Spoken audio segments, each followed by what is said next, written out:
Hai teman-teman, kali ini saya hendak men-share suatu kesalahan kecil tapi yang bisa berakibat fatal, terutama pada musim hujan ini yang bisa menyebabkan kerusakan bahkan kematian pada tanaman seperti yang terjadi pada tanaman-tanaman yang saya tanam di pot.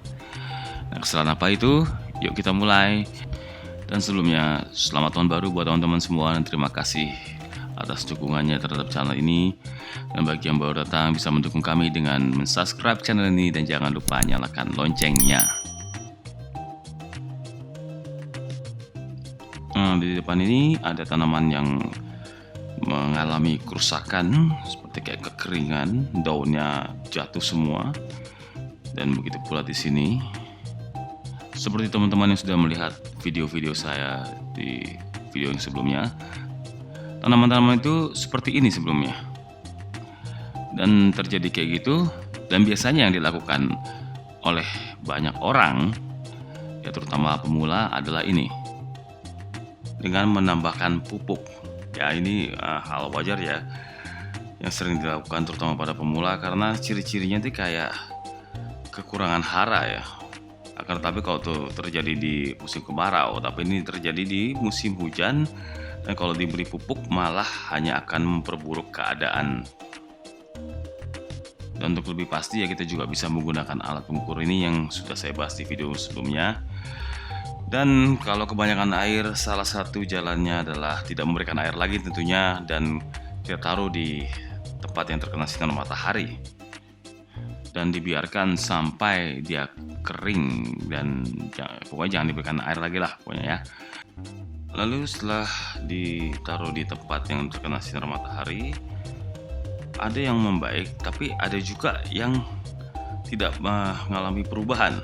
Dan ini saya akhirnya hendak melakukan langkah berikutnya, yaitu mengganti dengan tanah yang baru, ya mungkin ya dengan tanah yang kering lah ya, karena ya mungkin tanahnya sudah jadi rusak atau masam. Dan akhirnya saya putuskan untuk membongkar tanaman tersebut ya. Dan seperti teman-teman lihat sini, tanahnya juga ternyata udah kering ya, tapi juga terlihat pembusukan di bagian akar. Dan kalau kita lihat di bagian tanahnya, ternyata teman-teman di dalamnya itu banyak sekali semut tuh, sampai ada yang bertelur. Berlari-larian dia. Nah, kok bisa banyak semut di situ ya? Di bagian dasarnya lagi. Nah, ternyata teman-teman, sewaktu saya mencek potnya, seperti teman-teman lihat di situ, saluran pengeluarnya kurang baik. Jadi bagian tengah itu nggak ada lubangnya gitu ya, cuma sampingnya aja. Nah, kita lihat dengan tanaman yang lainnya ya. Nah, pada tanaman ini juga kita lihat ternyata potnya juga hanya ada 4 lubang dan di tengahnya nggak ada. Bagaimana dengan pot yang ini? Di sini banyak, tapi tengahnya juga nggak ada.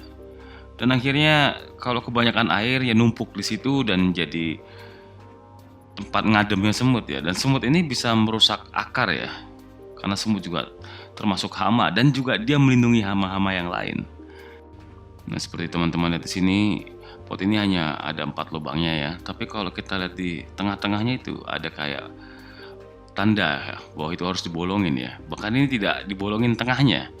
Nah, itu kalau kita beli pot, kadang-kadang kita main percaya aja dan melupakan saluran pengeluaran sehingga langsung dikasih tanah aja, dan akhirnya ya berakibat gitu tadi. Kalau kebanyakan air, saluran airnya tidak bisa keluar dengan baik dan akhirnya menimbulkan kerusakan dan bahkan menjadi tempat yang nyaman buat semut di dalamnya.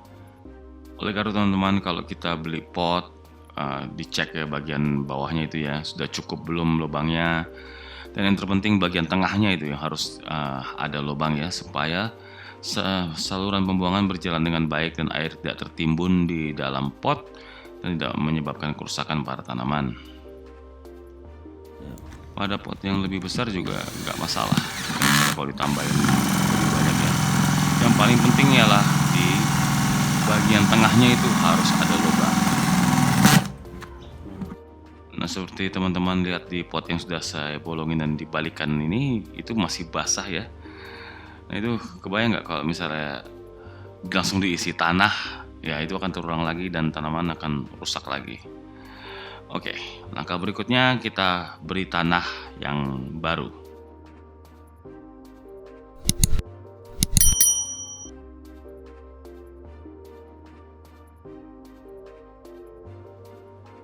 Ya, sekarang tinggal dimasukkan tanah ke dalam potnya ini. Dan jangan khawatir ya teman-teman, walaupun lubangnya besar, tanah itu kalau kena air dia akan membeku. Yang penting ada saluran pengeluarannya. Kebayang nggak? Udah membeku, dikasih air lagi, tidak ada saluran pengeluaran, akhirnya makin parah kan di situ. Dan tidak lupa diberikan furadan juga ya, untuk mencegah masuknya semut ke situ. Karena furadan ini ya semacam ya bisa mematikan semut lah, tapi tidak berbahaya buat tanamannya ya. Dan saya taruh di situ, lalu saya aduk-aduk sampai rata. Ya ini iseng aja sih ya, ini kalau saya sih ya, kalau teman-teman mau taruh situ aja juga nggak masalah. Setelah itu ya ditambahin tanah lagi sebelum dimasukkan tanaman ke dalam potnya itu.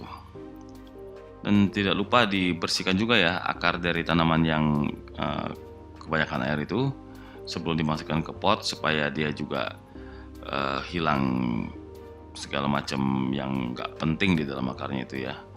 Ya kali aja ada semutnya masih ngumpet di situ ya teman-teman. Jadi itulah dibersihkan dulu sebelum dimasukkan kembali ke dalam pot. Oke teman-teman, sekian dari saya. Dan jangan lupa ya teman-teman, kalau beli pot dicek bagian bawahnya. Dan kalau belinya offline bisa minta tolong sama penjual potnya untuk ngebolongin, terutama yang bagian tengah. Mereka ada alatnya kok yang diketok-ketok gitu. Dan kalau belinya online sampai rumah ternyata bolongannya cuma di samping-sampingnya aja, ya kita harus ngebolongin itu. Dengan begitu kita bisa menyelamatkan tanaman dari bahaya busuk akar yang disebabkan kebanyakan air, dan juga menghindari bersaraknya semut di dalam pot itu yang dapat merusak akar juga. Oke, terima kasih atas perhatiannya. Sampai jumpa di video kami berikutnya.